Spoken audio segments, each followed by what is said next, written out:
Bonjour et bienvenue, vous êtes avec Nadia Féminin Sacré pour la nouvelle lune en Scorpion du 14 octobre 2023.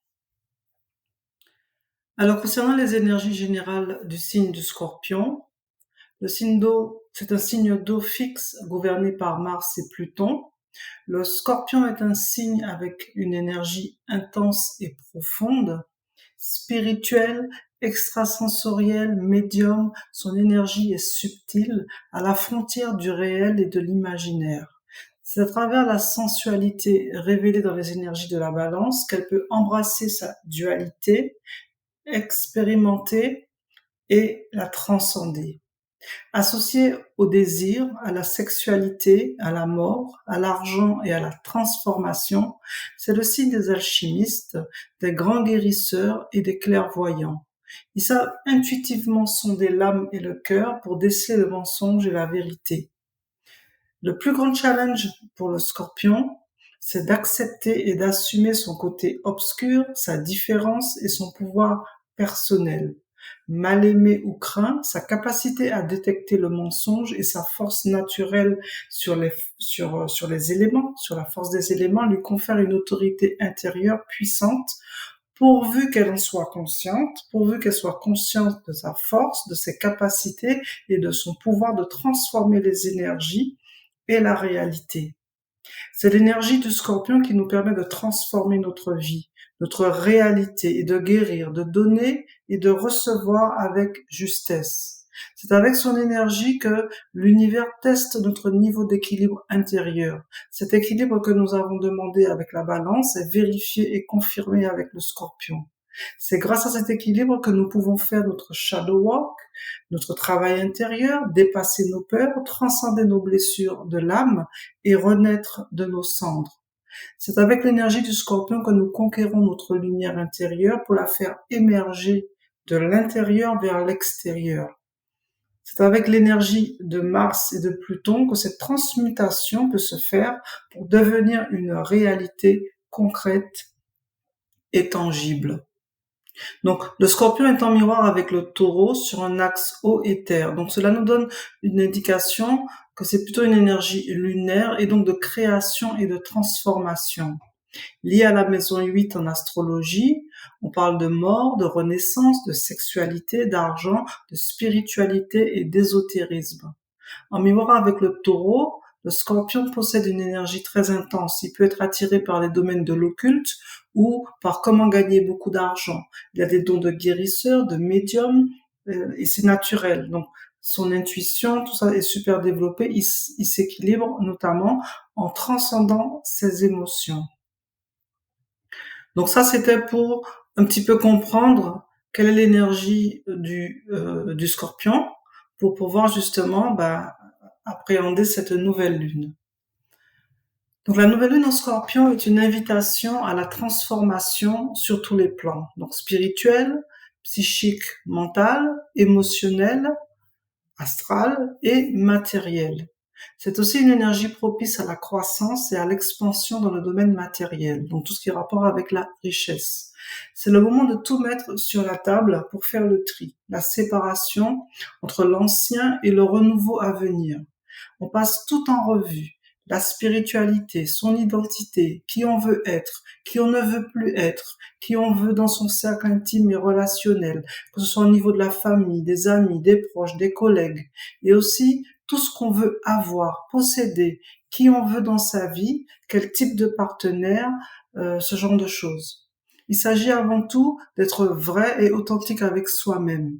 C'est le moment idéal pour faire des rituels de purification, notamment avec son énergie sexuelle, car c'est par ce biais que la transformation opère de façon positive, qu'on libère son karma, son énergie vitale, et qu'on accueille l'énergie de guérison et de régénérescence. C'est le moment de se voir tel que l'on est, sans jugement pour faire ce qui doit être fait. Actez-le, par exemple, dans un journal intime, faites-vous aider si vous avez besoin de vous faire accompagner, mais profitez de cette énergie pour mourir et renaître avec plus de force, de clarté et de ressources pour continuer votre chemin de vie. Donc c'est une période intense, mais propice à la transformation au renouveau intérieur, à tout ce qu'on aspire à vivre, à créer et à manifester dans sa vie. Donc c'est vraiment le moment pour la nouvelle lune de poser ses intentions. Donc la nouvelle lune, en général, c'est ça. Quelles sont mes intentions? Donc c'est vraiment là qu'on va les définir avec le plus de clarté possible. Donc la nouvelle lune est une énergie pour accueillir vos intentions, vos désirs, ce que vous voulez créer et manifester. Donc tout d'abord, posez vos intentions de création. Pour cela, vous devez décider qui vous voulez être, comment vous voulez vous sentir, quelle valeur souhaitez-vous incarner, quelle émotion, qu'est-ce que vous voulez ressentir dans votre corps physiquement. Donc c'est vraiment qui vous voulez être et incarner. Donc c'est d'abord ça. Quelles valeurs souhaitez-vous incarner et lesquelles vous voulez attirer dans votre expérience? Deuxièmement, posez vos intentions de manifestation. Que voulez-vous concrètement avoir, posséder, obtenir? Et surtout, pourquoi vous le voulez? Il ne s'agit pas juste de demander je veux ça, je veux ça. Il faut que vous sachiez pourquoi. Pourquoi? Ça va créer un alignement entre qui vous êtes et ce que vous voulez avoir. Parce que vous ne pouvez pas avoir quelque chose par rapport à quelque chose que vous ne vous identifiez pas, par rapport à quelque chose que vous n'êtes pas. C'est en étant que vous devenez et que vous avez. Donc, le pourquoi vous permet de créer cet alignement. Le processus de création et de manifestation est toujours le même. La différence, c'est notre capacité à accueillir les énergies universelles, à être pleinement nous-mêmes, à exercer notre pouvoir et notre autorité spirituelle et notre capacité à alchimiser les énergies et obtenir ce qu'on veut. Parce qu'on peut demander et ne pas être capable de recevoir. Donc, c'est tout ce qui va se passer, c'est tout le processus qui va se passer entre ces deux types d'énergie, donner et recevoir. Donc c'est nous, c'est nos valeurs, c'est nos identités. Et donc c'est pour cela qu'au préalable, il faut avoir posé les intentions claires et précises. Donc même si vous n'êtes pas habitué à faire ce travail, tous les mois, nous avons une nouvelle lune. Tous les mois, nous avons une pleine lune. Donc, c'est quelque chose que vous apprenez à faire au départ et qui, de mois en mois, d'année en année, devient de plus en plus facile, automatique, intuitif et naturel. Mais il faut commencer par faire ces étapes par vous-même.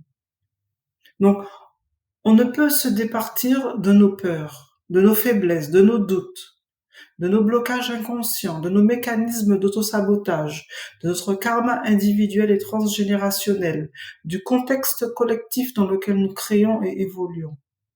Donc avec les énergies du Scorpion, nous sommes confrontés au karma collectif, à la blessure d'injustice et notre individualité, notre autorité intérieure.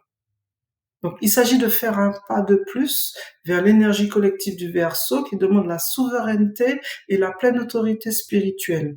Il s'agit également de trouver et de prendre sa place, soit de réaliser ce qu'on pourrait définir comme la mission de vie, bien que ce ne soit qu'une étape vers la réalisation de soi.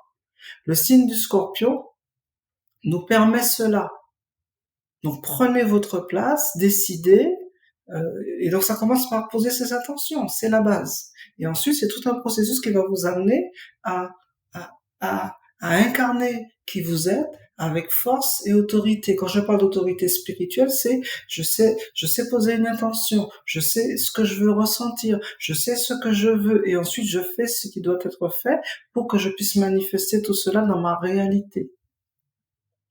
Donc le signe du Scorpion est aussi lié au sexe, parce que chaque signe est associé à un organe, à une partie de notre corps physique. Donc le sexe, le domaine du sexe est lié à l'énergie du Scorpion, donc à l'énergie vitale, à la créativité, à la procréation, donc au fait de mettre des enfants au monde également. C'est aussi dans le plan subtil, mais c'est aussi dans le plan matériel, et donc cela nous renvoie à la fertilité. C'est pour ça qu'on parle de richesse. C'est pour cela que tout problème de santé relié à cette zone entraîne des blocages dans les domaines liés à l'argent et aussi à la connexion spirituelle. Donc, Ça peut être aussi le moment de faire des examens dans ce sens, de vérifier que tout va bien, ou de traiter s'il y a besoin, etc. Donc, une fois que vous avez posé vos intentions, il s'agit de poser des actions alignées.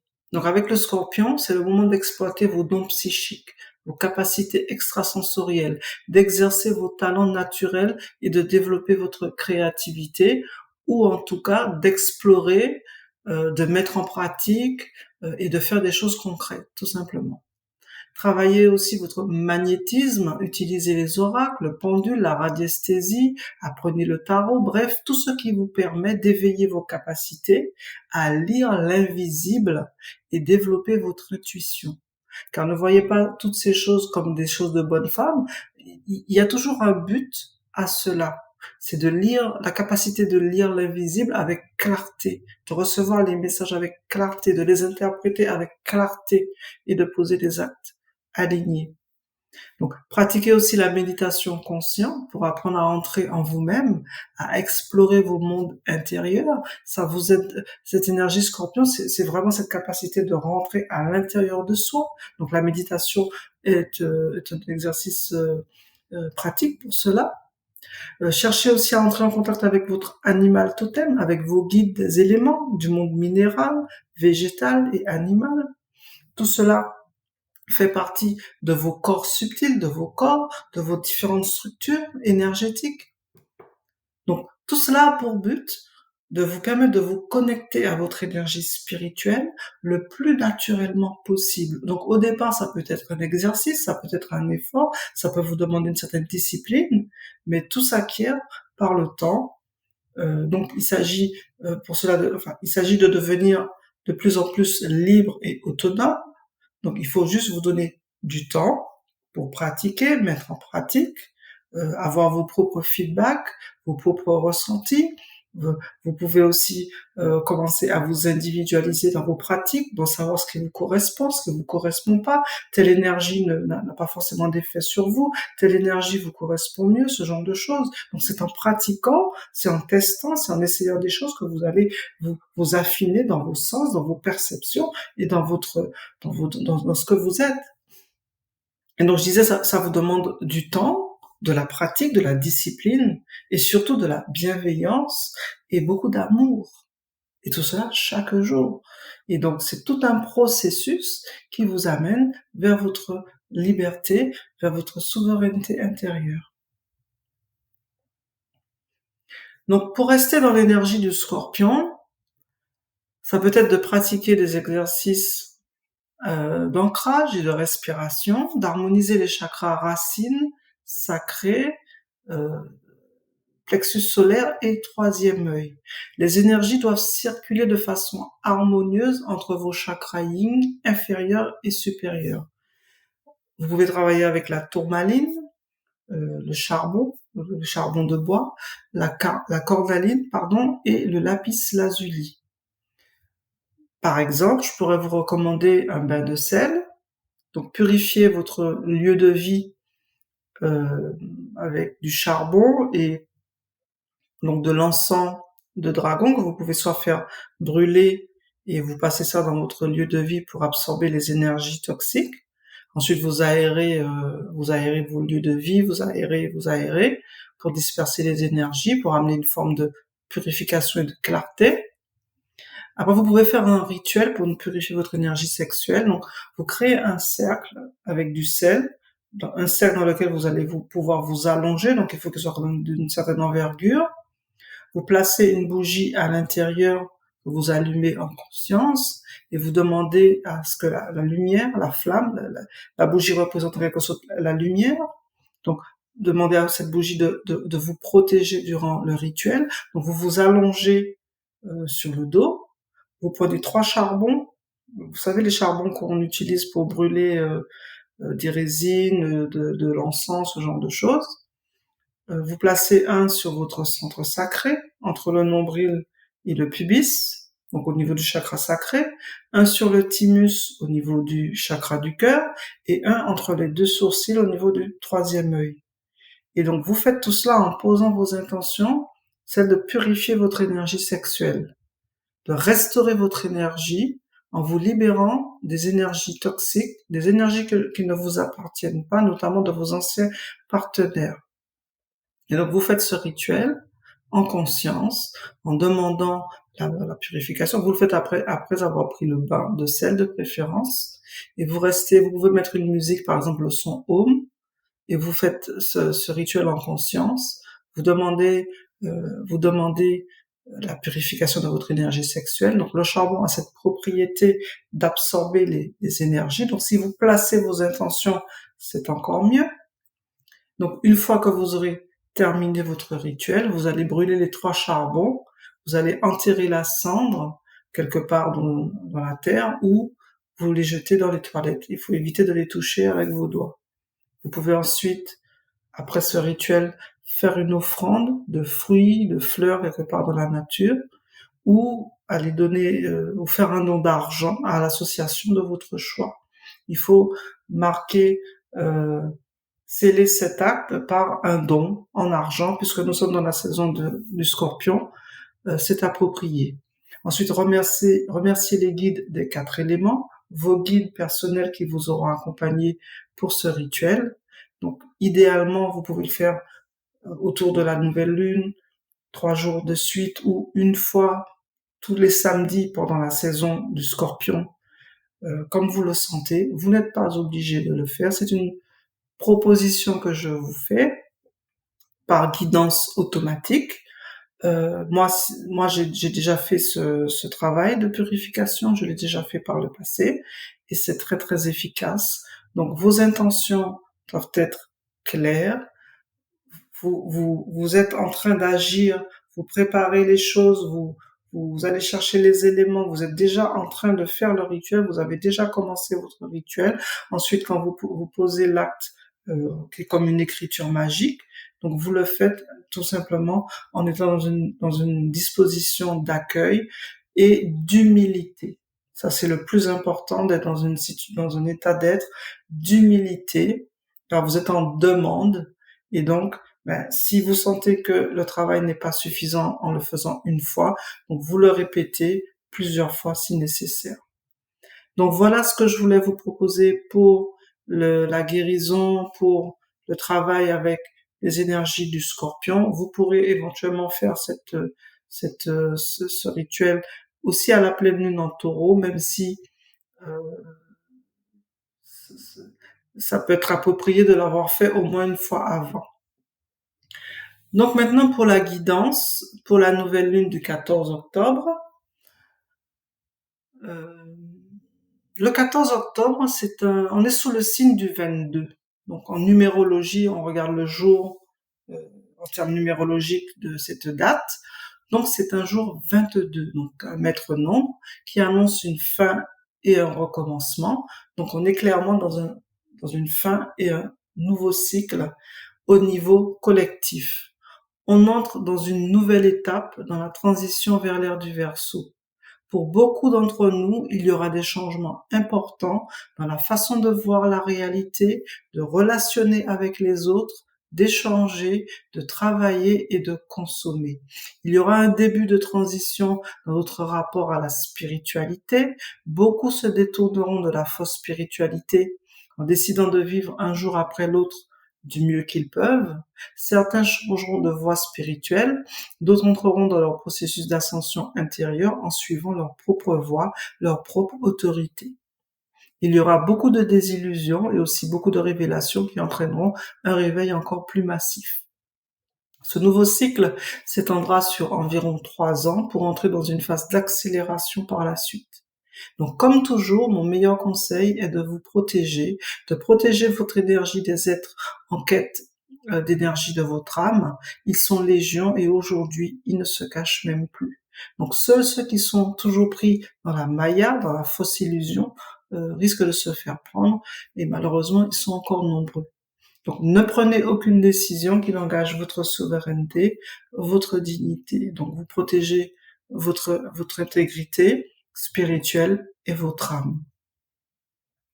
Donc, dans tous les cas, cette nouvelle lune demande de se pardonner et de s'accepter inconditionnellement, de se choisir et décider qui on veut être et quelles valeurs on veut incarner, d'accueillir son ombre et sa lumière, ses failles et ses forces, et toutes ces potentialités qui sont autant de ressources cachées qui ne demandent qu'à émerger pour être explorées et exploitées.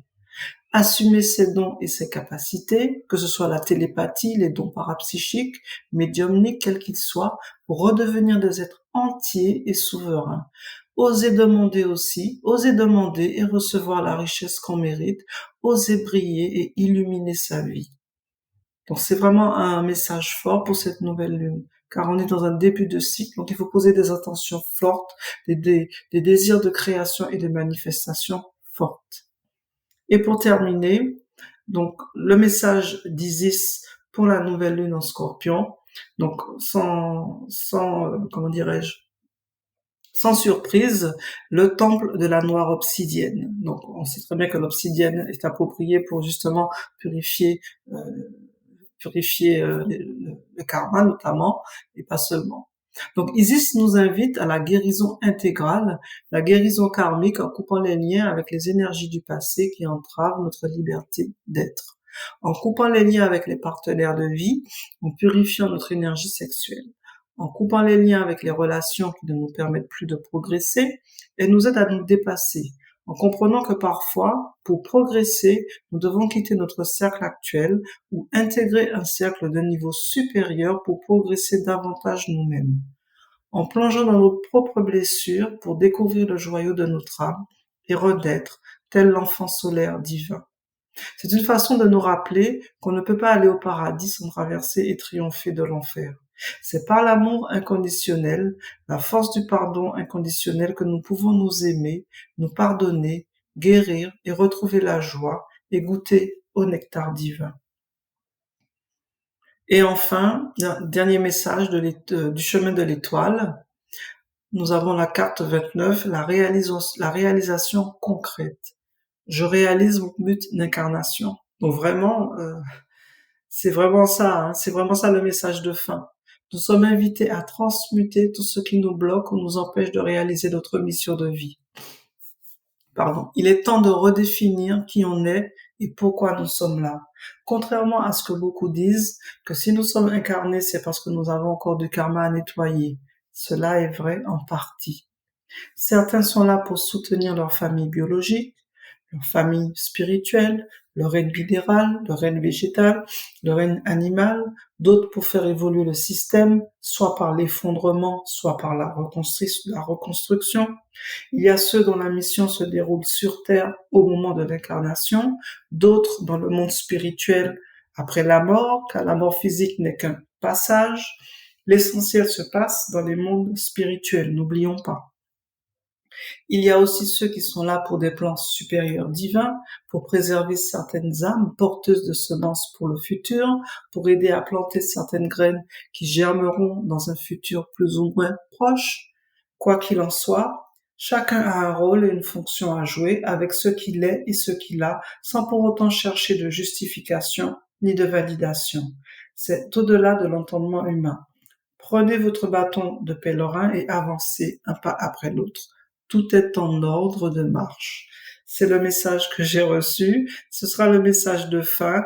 Le message est un petit peu long, mais apparemment, il y avait beaucoup à dire parce que c'est un moment important apparemment dans la transition que nous vivons actuellement, la transition entre 2023 et 2024. Nous sommes dans un nouveau cycle, même si c'est un cycle un petit peu court, mais où il va se passer beaucoup de choses. Et donc, c'est important quelque part de prendre la mesure, de poser nos intentions, nos actes et toujours d'œuvrer dans le sens qui nous amène vers l'illumination de notre être intérieur, l'illumination de notre âme, la guérison et la guérison. Voilà, déjà, c'est ça. La renaissance, voilà, c'est le mot que je cherchais. Car oui, avec le scorpion, c'est la mort et la renaissance. C'est de devenir l'être véritable que nous sommes de toute éternité. Donc, je vous remercie de votre écoute. Je vous dis à très bientôt pour le numéroscope du mois de novembre, toujours dans la saison du Scorpion. Et je vous souhaite une belle nouvelle lune. À très bientôt. C'était Nadia Féminin Sacrée.